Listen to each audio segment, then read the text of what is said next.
Bonjour, ici Claudine Chauveau-Tardif, bienvenue aux Nouvelles locales. On commence les manchettes du côté de Lac-Beauport où le 4 juin dernier avait lieu la présentation des travaux au barrage du lac Morin à la salle Philippe-Laroche du centre communautaire.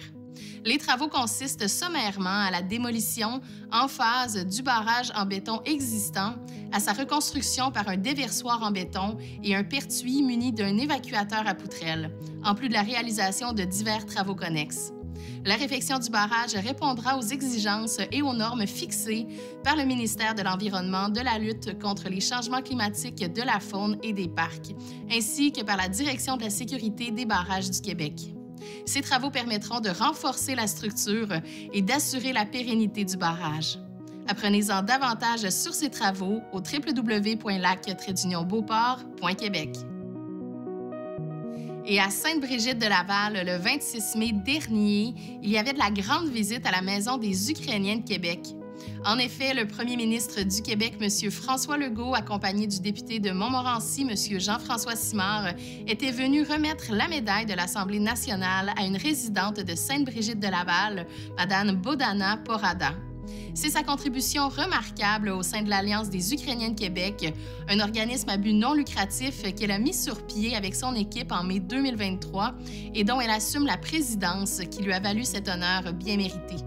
La mission de l'Alliance est de préserver et célébrer l'héritage ukrainien à Québec, tout en favorisant la diversité et l'inclusion. L'organisme organise des événements culturels, des conférences, des ateliers à la Maison des Ukrainiens de Québec, qui constituent le point de rassemblement pour les familles qui ont aussi accès à une friperie, une salle de jeu pour les enfants et une bibliothèque où l'on retrouve des livres en langue ukrainienne.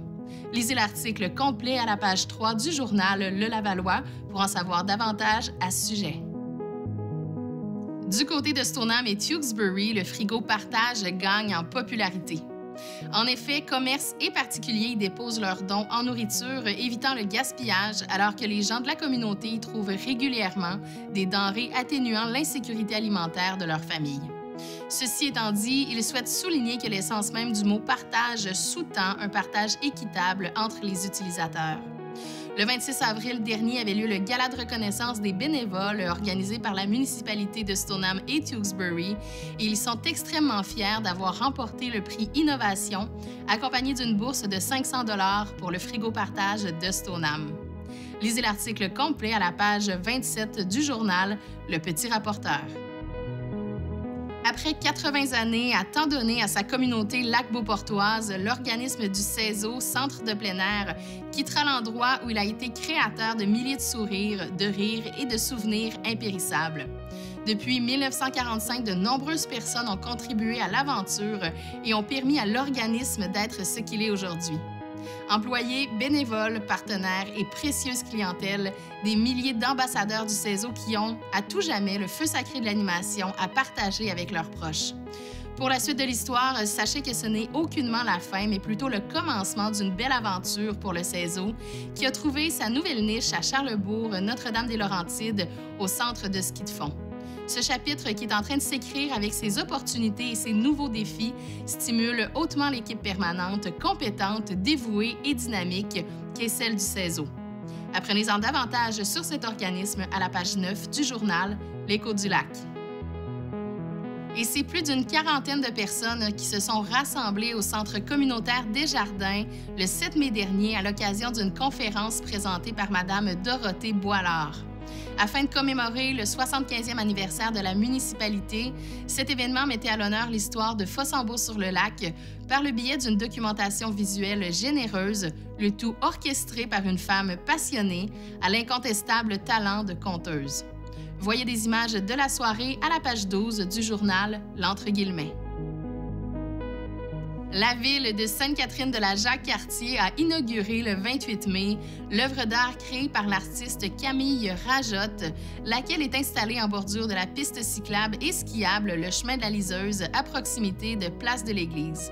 C'est la rivière qui me l'a raconté est une œuvre simple, fonctionnelle et évocatrice. Elle représente la permanence de la rivière Jacques-Cartier dans un paysage humain et social qui a évolué. L'œuvre donne ainsi la parole à la rivière, comme à une grand-mère qui nous invite à s'asseoir pour nous raconter son vécu. L'installation de cette œuvre s'inscrit dans le cadre de la politique d'intégration des arts à l'architecture et à l'environnement des bâtiments et de ses sites gouvernementaux et publics qui stipule qu'environ 1 % du budget total du projet doit être consacré à l'intégration d'une œuvre d'art. La ville de Sainte-Catherine-de-la-Jacques-Cartier est très fière et plus que jamais, le secteur de Place de l'Église devient un lieu où se côtoient plein air, détente, histoire et bien sûr nature. Visitez le site web de la ville de Sainte-Catherine-de-la-Jacques-Cartier pour découvrir cette œuvre évocatrice. Chaque été au Québec, de jeunes enfants échappent à la surveillance de leurs parents et sont victimes d'une noyade dans une piscine résidentielle. Afin de prévenir les accidents, il est primordial de sécuriser votre piscine selon les normes en vigueur. À l'approche de l'été, la Ville, qui est responsable de l'application du règlement sur la sécurité des piscines résidentielles sur son territoire, souhaite réitérer l'importance de faire preuve de prudence près des piscines résidentielles. Vous êtes propriétaire d'une piscine ou vous songez à en acheter une? Eh bien, communiquez avec le service de l'urbanisme au 88 844 37 78 ou par courriel à ville@shannon.ca pour en savoir un peu plus sur les règles applicables. Pour plus d'informations, visitez le site web de la ville de Shannon.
La saison des marchés publics est officiellement lancée dans la région de la Jacques-Cartier. Jusqu'au 23 septembre prochain, profitez des biens artisanaux, de produits frais et d'animations diversifiées à travers la région. Le marché public des cantons est de retour au Parc des Fondateurs à Stoneham et Tewkesbury tous les jeudis jusqu'au 19 septembre. Sous le toit de la patinoire Beau temps, mauvais temps, les visiteurs pourront faire leur emplette au sec tout en profitant d'animations surprenantes. Le marché public de Sainte-Catherine de la Jacques-Cartier sera ouvert tous les dimanches du 7 juillet au 29 septembre au Parc du Grand Héron. En plus de faire le plein de récoltes fraîches, parcourez les sentiers pédestres et découvrez les diverses installations familiales disponibles sur place. Enfin, le marché public de Saint-Gabriel de Valcartier est de retour cette année dans le parc communautaire de la municipalité. Rendez-vous les 20 juillet et 14 septembre sous le toit de la patinoire couverte pour découvrir des produits frais et des articles artisanaux de qualité. Que les visiteurs soient à la recherche de produits locaux ou plutôt en quête d'une sortie divertissante, ces marchés publics sauront répondre à toutes ces attentes. Chaque marché propose aussi une programmation conçue pour plaire à tous. Parmi les activités offertes, on pourra y retrouver des jeux d'eau rafraîchissants, des épluchettes de blé d'Inde, des animations musicales, des parties hot dog, des défis dynamiques pour toute la famille et bien plus encore. Tous les détails sont disponibles au MRC jacques-cartier.com, section marché public.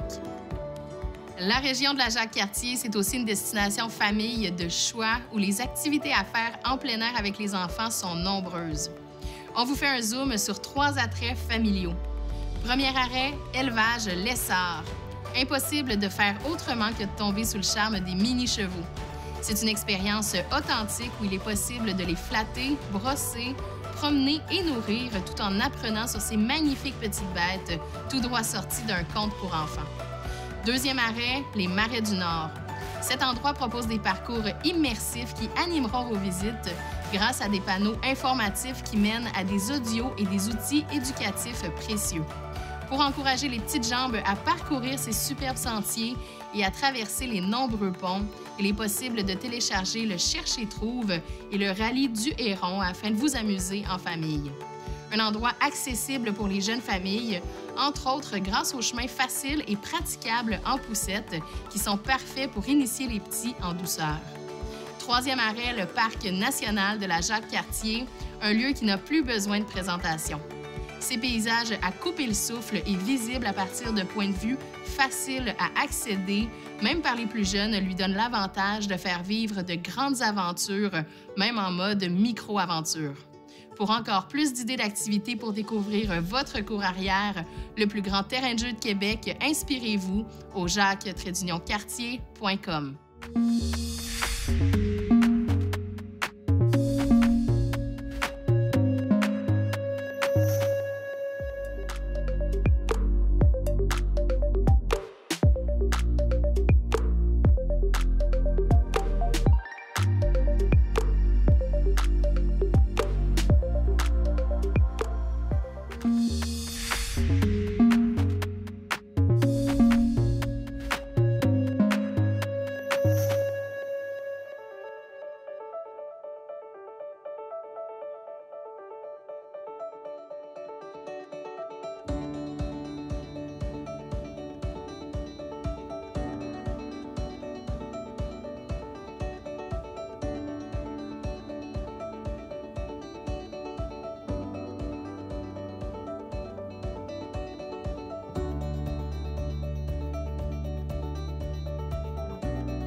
Cette semaine, nous mettons de l'avant 3 annonces du babillard de ccap.tv. Vous souhaitez vous impliquer pour le 2e encan bénéfice initié par Sylvain Lévesque, député de Chauveau. La Chambre de commerce de la Jacques-Cartier recherche des entreprises qui souhaitent offrir des cadeaux au profit d'organismes communautaires de la circonscription. Si vous êtes intéressé, contactez-les à info@ccjacquescartier.com. Ensuite, on vous propose une nouveauté cet été. Le camping Stoneham s'est muni d'une grande scène extérieure couverte qui permettra de recevoir des artistes de différents domaines tout au long de la saison. Bien sûr, les résidents de Stoneham et des environs sont aussi les bienvenus à ces événements. Retrouvez la programmation complète sur le site campingstoneham.ca. Et en terminant, plongez une dernière fois dans la magie enchanteresse du Cézo lors de leur kermesse annuelle. Ça se passe le 29 juin de 16h30 à 19h et c'est l'occasion parfaite de retrouver ceux qui ont marqué votre passage au Cézo. Rendez-vous pour une ambiance festive garantie sur le site Enchanteur au 78 Chemin du Brûlé. C'est ce qui conclut l'émission du 17 juin. À la semaine prochaine.